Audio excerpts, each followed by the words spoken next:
Pot đâu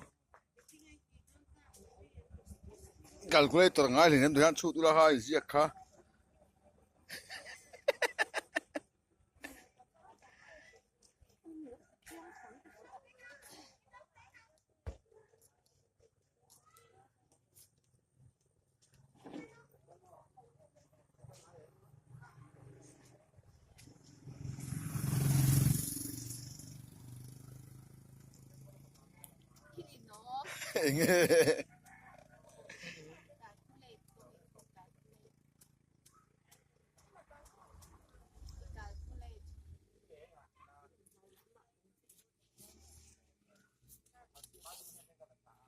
à bằng ngay phải cả lâu là mình ô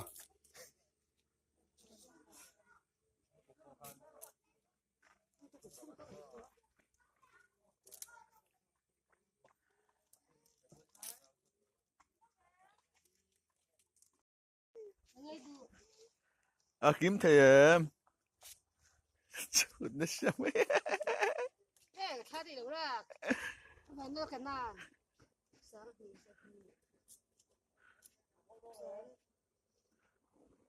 thiệt thì nó nghe